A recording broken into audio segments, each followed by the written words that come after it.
Halo para penggemar dan pecinta Suyanto.id dimanapun berada. Mudah-mudahan Anda semua sehat walafiat, bahagia, sejahtera, dan optimis selalu memandang masa depan. Kita berada di channel Suyanto.id, sebuah channel untuk berbagi pengetahuan dan belajar sepanjang hayat.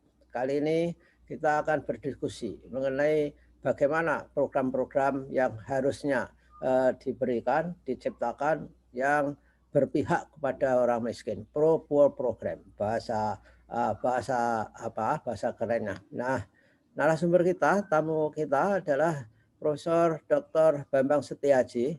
Beliau adalah guru besar Universitas Muhammadiyah Surakarta dan saat sekarang ini dikaryakan untuk untuk memimpin sebagai rektor Universitas Muhammadiyah Kalimantan Timur. Kita sapa dulu. Assalamualaikum, Prof. Bambang. Waalaikumsalam, Prof. Yanto. Alhamdulillah.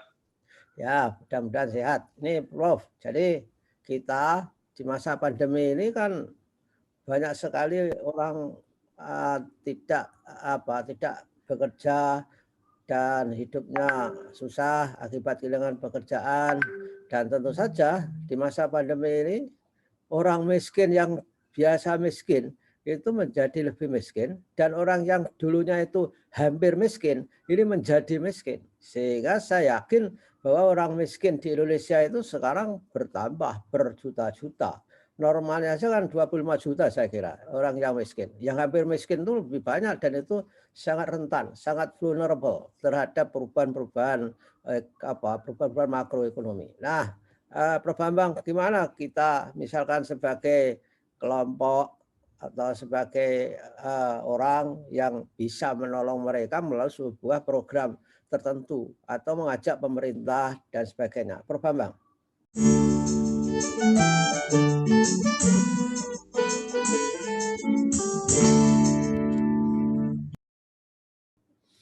Ya, baik. Terima kasih, Prof. Yanto. Saya sebagai katanya guru besar ya. Ya. Ini ketenaga kerjaan, ekonomi bangunan. Ya, kemiskinan merupakan salah satu concern dari kami dan sektor informal, kemiskinan, UMKM, ekonomi syariah ini saling berkaitan.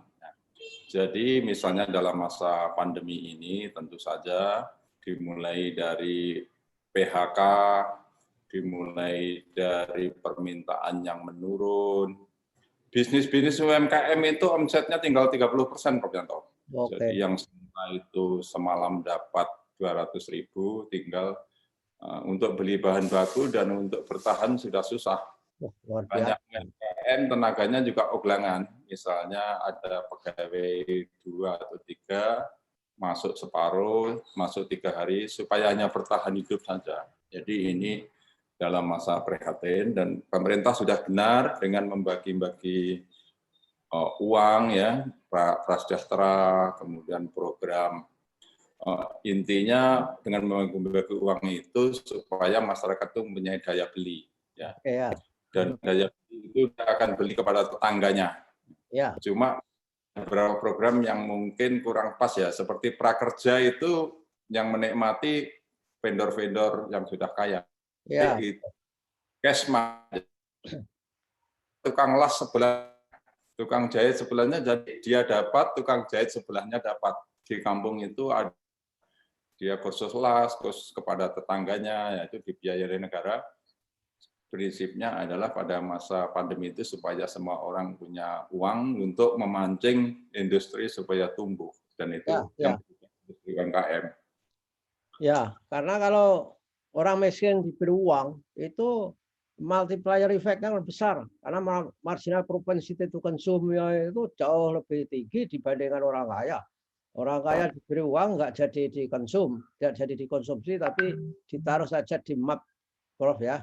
Kemudian bersih-bersih malah menemukan uangnya sendiri di rumah sendiri. Ciri khas orang kaya begitu. Kalau belum menemukan uang di rumah sendiri itu belum kategori kaya saya kira. Nah, ini untuk mengamankan UMKM itu langkah real apa itu di samping memberi yang miskin uang cash supaya dia memiliki daya beli yang paling enggak sama atau tidak merosot. Apa program POBOR yang signifikan misalnya bisa dilakukan pemerintah? Ya, pemerintah bagaimanapun sudah benar ya dengan memperbanyak program-program welfare, dengan memperbanyak program-program sosial. Masalah korupsi ada sedikit masalah, itu masalah teknis ya, tetapi garis besar programnya itu sudah benar membagi-bagi uang. Kemudian untuk UMKM sendiri dalam keadaan pasar bebas seperti ini ya bersabar, sepertinya tidak ada jalan lain. Bertahan selama sampai mungkin bulan Juli, mudah-mudahan pandemi sudah berakhir dan ekonomi akan membaik lagi. Biasanya kalau pandemi berakhir itu ada euforia. Kalau pasca perang itu ekonomi tumbuh, sama dengan pasca pandemi ekonomi tumbuh karena yang semula nggak keluar jadi keluar semua, makan semua. Ya. Jadi kemaruk ya, ada kemaruk ya. Jawanya kemaruk. Ya. Mudah-mudahan Juli ini sudah berakhir. Kalau kita lihat 100 tahun lalu, 2 tahun pandemi flu Spanyol itu menghilang. Iya, ya. Dan waktu itu belum ada vaksin juga menghilang sendiri, Prof. Kalau saya baca di di sejarahnya itu. Tapi korbannya berjuta-juta di Jawa dan Madura dulu. Itu. Di Amerika juga lebih besar lagi. Ya. Jadi saya baca itu para ahli juga nggak bisa menjelaskan mengapa dia hilang. Jadi hilang dengan sendirinya. Katanya makin lama itu virusnya itu makin tidak ganas, tidak mematikan dalam sejarahnya. Jadi mudah-mudahan ini segera berlalu aja. Atau sejarahnya berulang. Bahwa virusnya tidak semakin ganas itu loh, Prof. Itu berulang. Jadi daya tahan itu juga sebuah hal yang penting ya.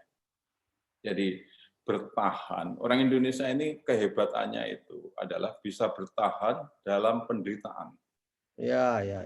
Misalnya sekolah, ya toh, wala mutu wala yahya, tidak mati tidak hidup. Yang digaji sedikit masih bertahan. Ya. UMKM-nya juga sama.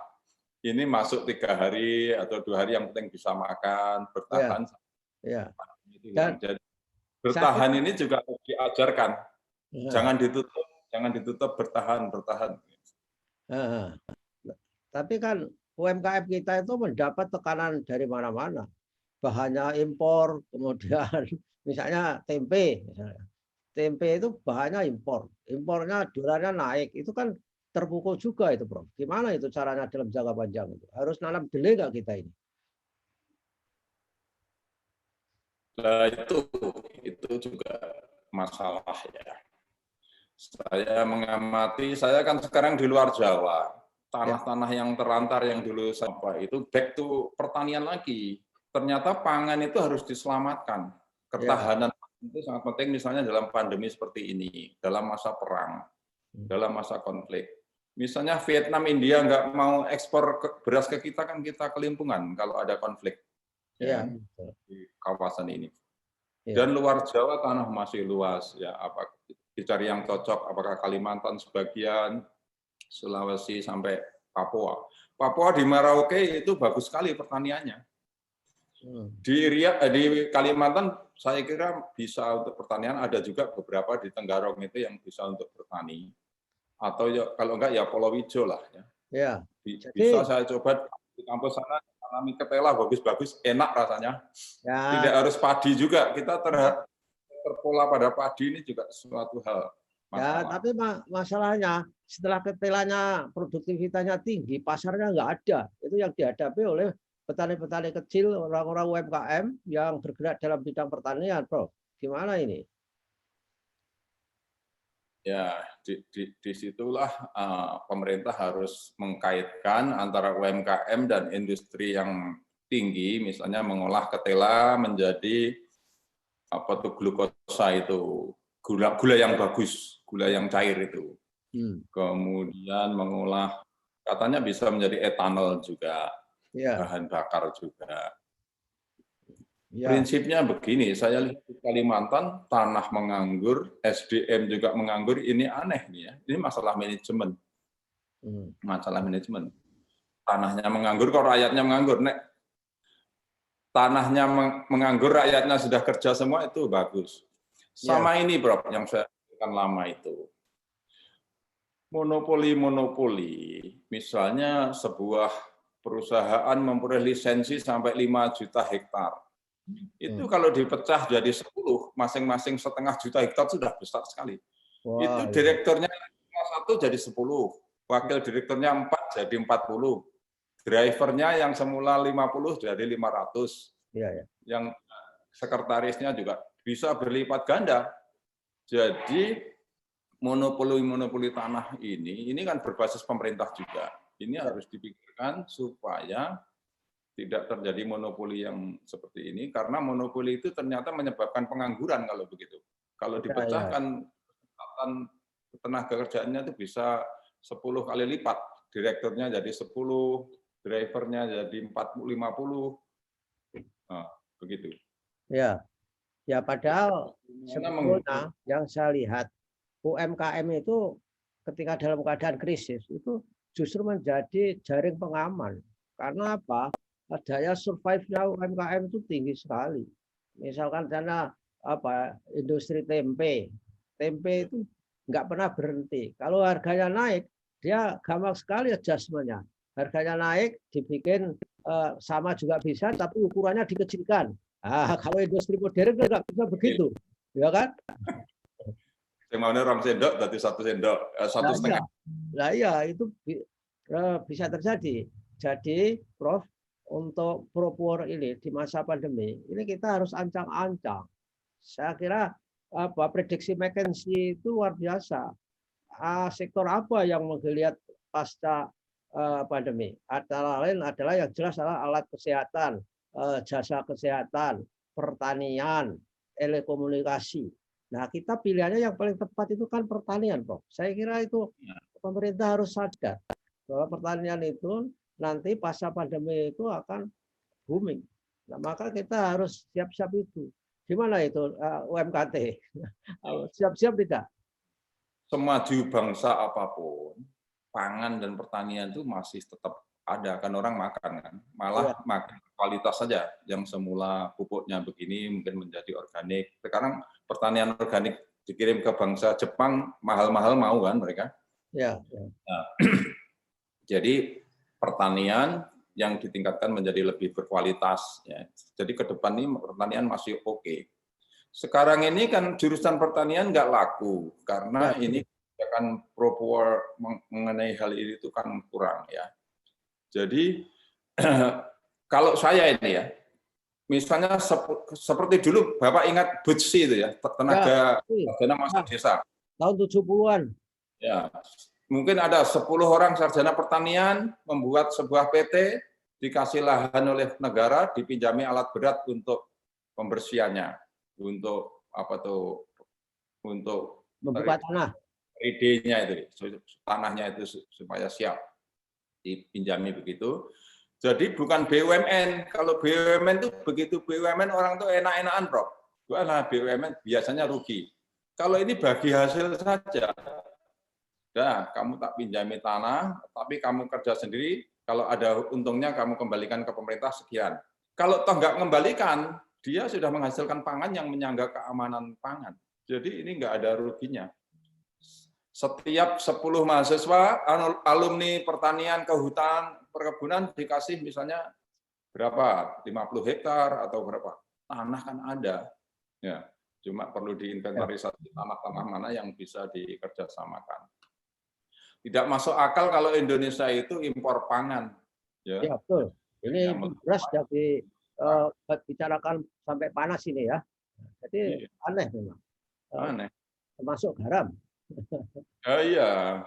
Iya. Ada liputan Kompas kemarin ada garam itu sampai bertonton di gudang, nggak bisa dijual, hanya ditutupi oleh rumah laba-laba. Itu kan akibat dari impor itu. Nah, karena itu juga bentuk monopoli lagi saya kira. Nah, dalam masuk sapi, daging sapi juga, Bro. Ya. Dari NTT katanya nggak bisa masuk Jakarta, mahal atau apa. Mungkin kayak sapi itu masuk di Jakarta sudah dipotong juga bagus, daging-daging beku atau daging dingin, ya, 0 derajat itu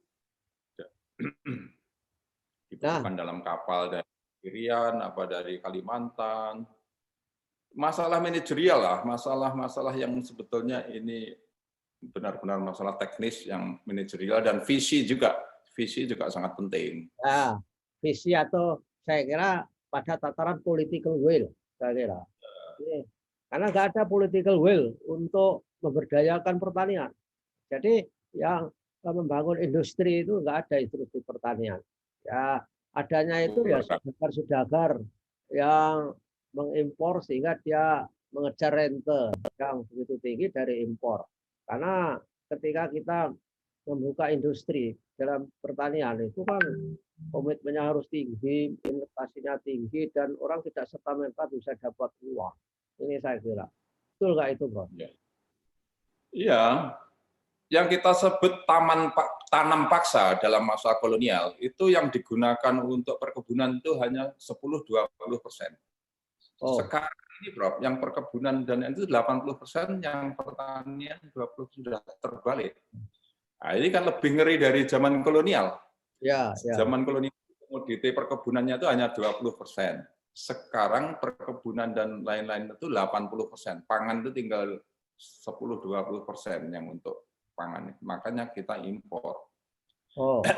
Yang perlu visi ini perlu dibangun kembali, memperkuat ketahanan pangan ini. Dan kalau itu jalan keluarnya BUMN, itu mental kita itu begitu itu BUMN itu hura-hura itu anak, ya kan?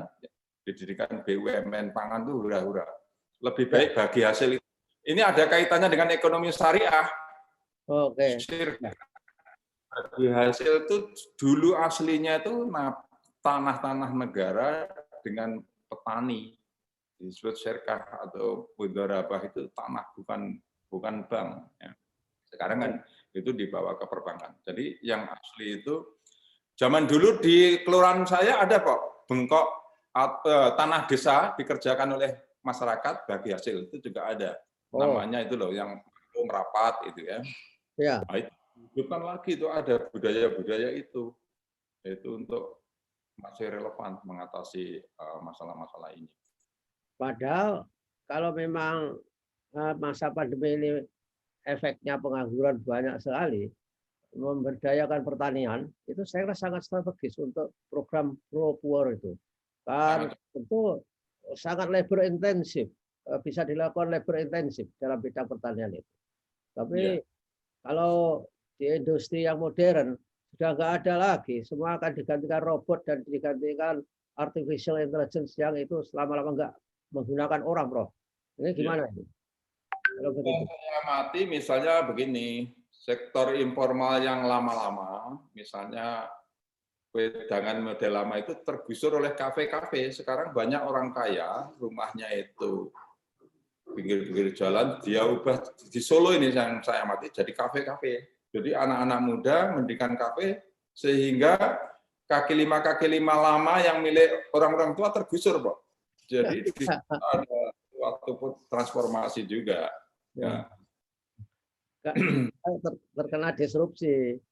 Kafe-kafe itu nggak menyediakan wifi masalahnya. Jadi anak-anak muda sekarang nongkrongnya bukan di wedangan tapi di kafe-kafe juga.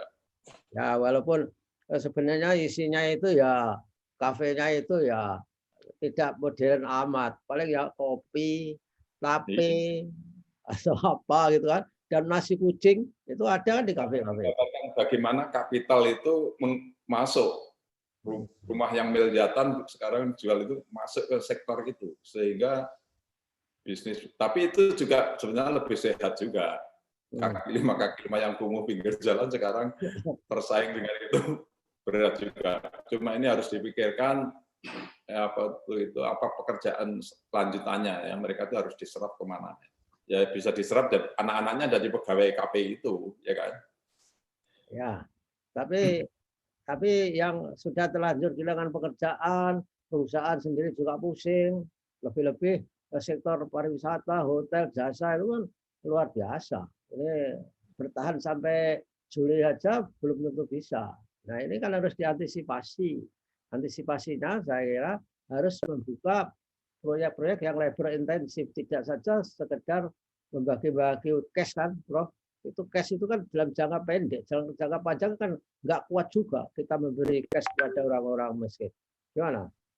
Ya saya setuju itu tadi, back to pertanian tadi, ya kan, back to agriculture. Tetapi bagaimanapun yang luar Jawa ini untuk pertanian memang harus digarap dan memanfaatkan ini supaya jurusan pertanian bisa hidup lagi tadi. Nah, artinya bagaimana mendorong anak-anak muda bisa menoleh ke luar Jawa lagi, dan pemerintah harus ada program yang jelas ya mengenai peminjaman lahan dan peminjaman alat-alat berat, dan mungkin kalau perlu benih-benih juga dari pemerintah ya, dengan bagi hasil. Maksud saya begini, izin-izin itu jangan berdasar modal, tapi berdasar SDM, lulusan IPB, lulusan pertanian. Jadi kalau berdasar modal, nanti kembali seperti apa yang sekarang ini, hanya istilahnya orang-orang bermodal yang bisa bermain. Tetapi kalau berbasis SDM, kamu alumni pertanian, oke, kumpulkan 10 orang. Ini tanahnya 100 hektar, ini alat beratnya, saya pinjami sekian bulan pada waktu atau preparing itu, ini bibitnya, nanti bagi hasil. Ya. Harus ada satu hal yang mendasar, gerakan yang besar, harus ada visi kepemimpinan yang seperti itu.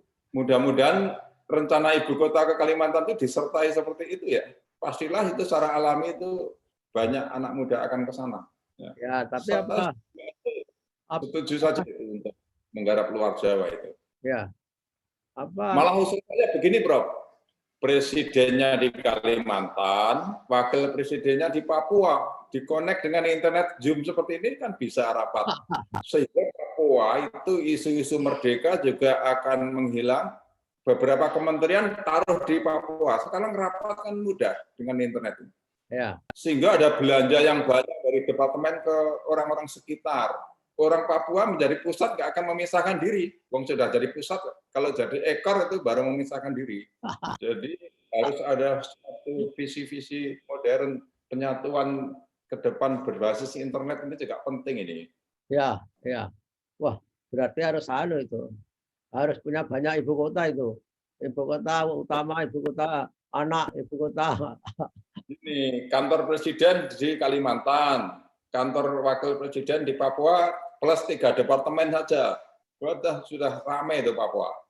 Ya, tapi Menteri Desa, Menteri PUPR, Menteri apa di Kalimantan.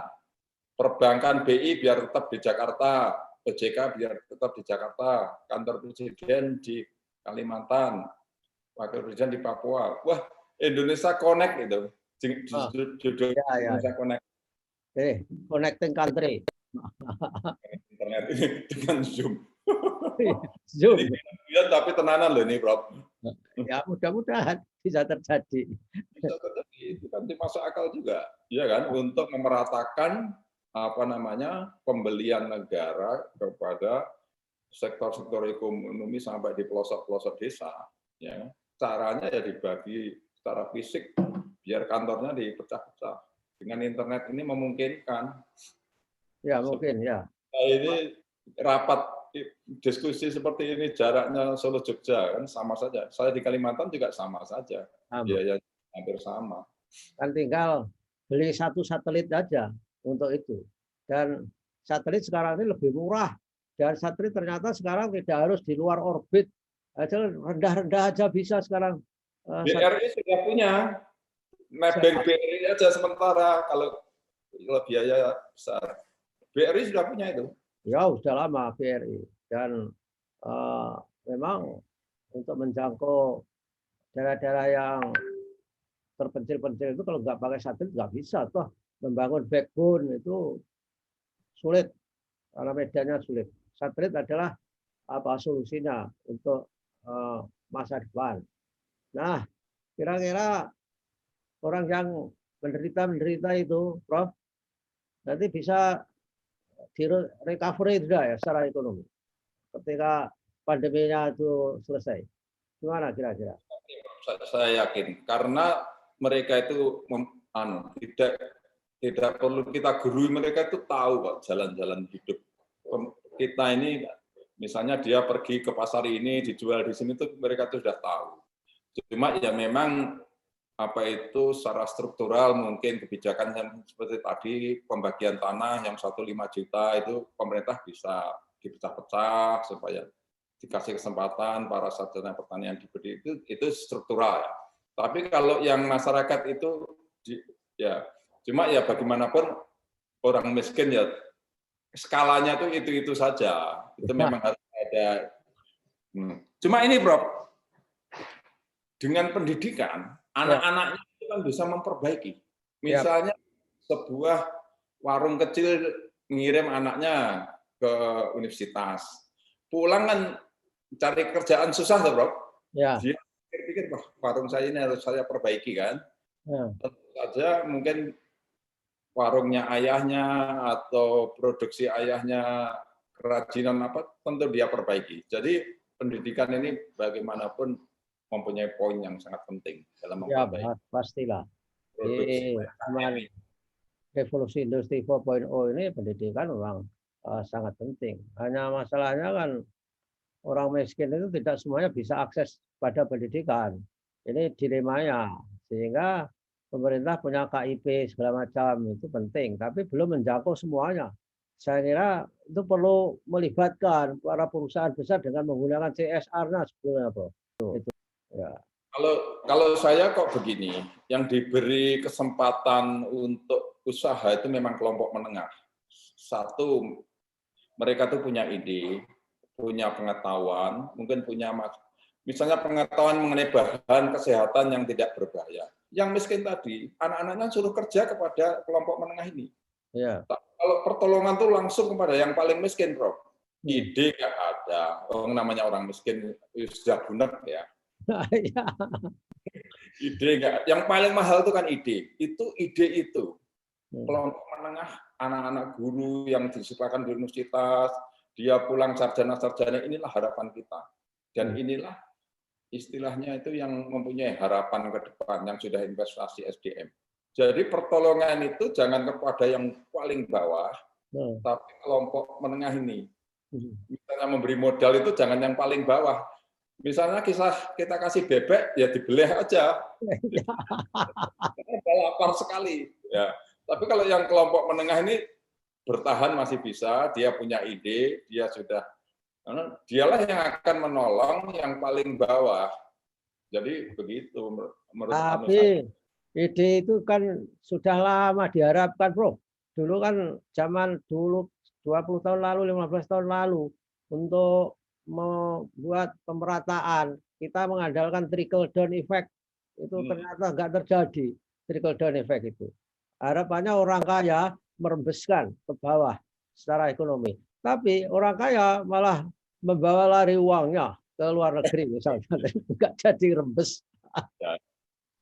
Sekarang kita untuk yang konstruktif kita cari yang positif ya. Dengan perkembangan internet ini, lihat anak-anak kita ini bisa bisnis tidak harus mempunyai aset. Dulu yang paling menghambat itu kan aset pinggir jalan, Prof. Harganya mahal.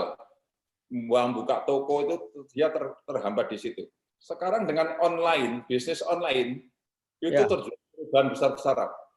Saya mau menanyai mahasiswa kok, ini berapa yang sudah punya bisnis-bisnis online? Itu kamar 3x3 di dalam kampung bisa bisnis itu. Ukurannya kan nggak harus banyak, yang difoto cukup 1-2 kan barangnya ini. Modalnya kecil, tidak harus punya aset. Saya kira internet ini akan membuat perubahan besar-besaran dan orang yang dulu mengoleksi tanah-tanah pinggir jalan itu dalam bahasa Jawanya akan kecelek ini. Ya, dan dalam bisnis online kan tidak harus punya produknya, pinjam saja. Kalau pinjam, kalau laku kemudian diberi untung sama saja. Jadi nggak harus memproduksi sendiri. Tanah pinggir jalan nanti tidak akan setinggi ini. Nanti banyak kecelek. Kok tutup kan? Toko-toko kosong kan sudah banyak sekali sekarang. Ya. Betul. Ya, ide, yang penting ide. Ya oke lah. Pak Rektor, saya kira kita sudah ngobrol banyak hal, mudah-mudahan ini menginspirasi pada generasi muda kita bahwa ke depan itu harus paham bahwa adanya IoT, Internet of Things, manfaatkan sebagai jaringan, sebagai infrastruktur untuk berusaha plus idenya. Ya, itulah sebabnya ada 4C dalam skill abad 21, yaitu kreativitas, berpikir kritis, komunikasi, kolaborasi. Nah, terima kasih Pak Rektor. Mudah-mudahan kita sehat walafiat dan minggu depan kita bisa ketemu lagi. Wassalamualaikum warahmatullahi wabarakatuh. Waalaikumsalam. Saya tunggu rekamannya, Prof.